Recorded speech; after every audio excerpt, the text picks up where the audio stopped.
Joining me live now in the studios, Anthony Albanese, senior Labor frontbencher, and you've just left a breakfast marking 10 years since the apology to the stolen generation. I guess a very emotional morning there in the Great Hall of Parliament House. It certainly has been, and this morning getting an opportunity to speak firsthand to some of the stolen generations about how they were feeling about that momentous day in our nation. It was one where we really lifted up, I think. It was seen by some that it would somehow be divisive and would change the nation. Well, it changed the nation for the better.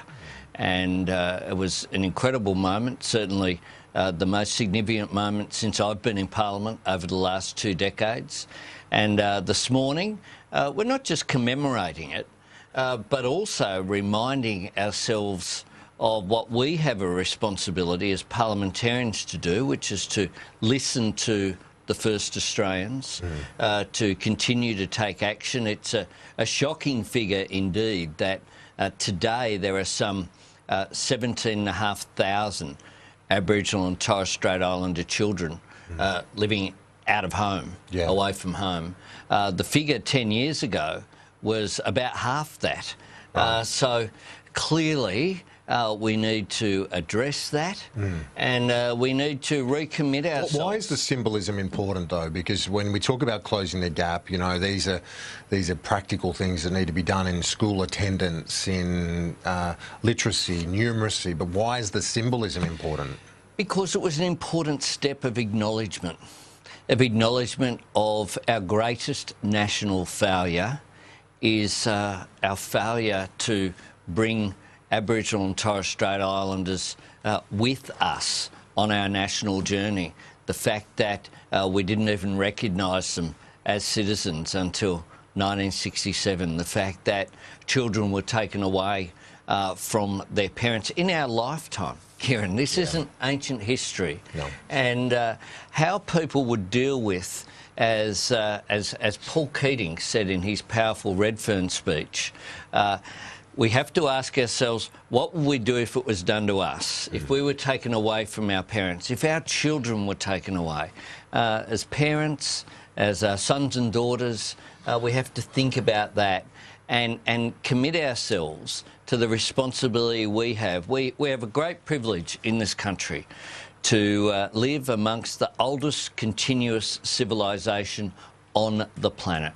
We need to respect that. We're all enriched by it. We need to give back. Okay, now from one of the great moments in the Parliament to a very, well, ugly and difficult moment right now, particularly for the Deputy Prime Minister. Do you believe he is still a suitable person to be holding that position? Well, I think that's certainly a judgment that he's going to have to make, and his party are going to have to make.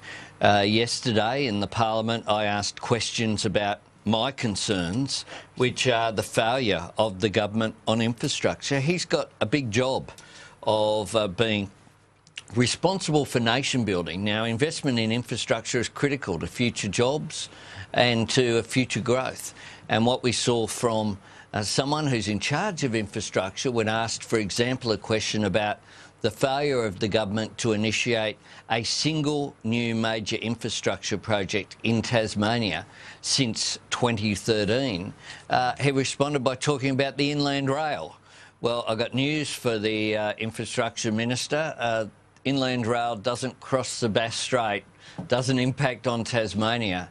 And but do you believe then, given, you know, and you've made this case before, that his flaws as a minister, and now the claims around staffing arrangements and so on, is he fit to be PM, Deputy PM? I certainly... And acting Prime Minister next week. I certainly want to focus on his policy failings. I think it was a failure as Agriculture Minister. I think if you look at what's happening in the Murray-Darling Basin, I think if you look at his lack of judgment over attending an event, accepting a cheque from Gina Rinehart and saying that he would work out what to spend it on his farm just showed an incredible lack of judgment.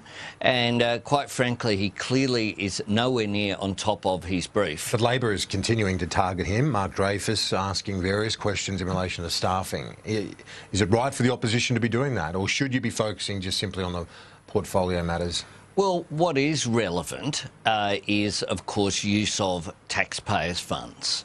And that is why we have been very cautious to stick to that rather than make judgments about people's relationship. Frankly, that's a matter for the individuals concerned and those impacted by it. And I don't want to see Australian politics go down the road whereby we're sitting in judgment of others' personal behaviour, because I think that's a dangerous thing to do. Well, it is, because to be frank and to report this morning, I've had already senior government people sending me messages in relation to questions about Labor people about similar liaisons and staffing arrangements.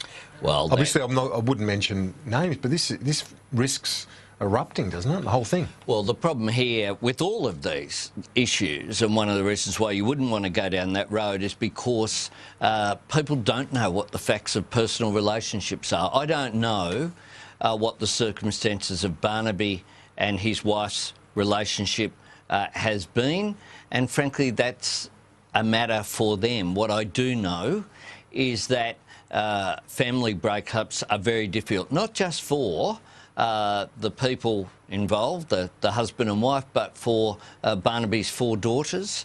And I think that discussion of that detail and pretending that you know the facts simply aren't, in my view, the role of people in the public sphere.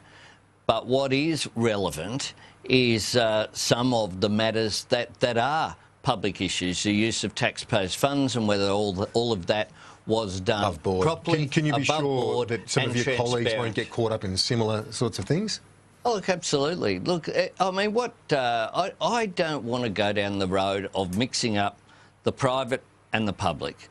We have stuck and should at all times stick to the public. The public issues here are the issue of transparency, the use of public funds, but they're also his capacity to do the job. The debacle over the moving of the public agency to Armidale was farcical. The Murray-Darling Basin Plan, the fact that he keeps talking about only one infrastructure project, which is Inland Rail, and it doesn't go to the Port of Brisbane or the Port of Melbourne. The fact that South Australia will receive 2% of the federal infrastructure budget in 4 years' time, something he seems oblivious about. The fact that Victorians represent 1 in 4 of our national population and our fastest growing state, but are receiving under 10% of the national infrastructure budget. He's failed as a minister, both in agriculture and in infrastructure, and I don't think he's up to the job. Mr Albanese, thanks for your time. Appreciate it. Good to be with you. A quick break, back in just a moment. Stay with us.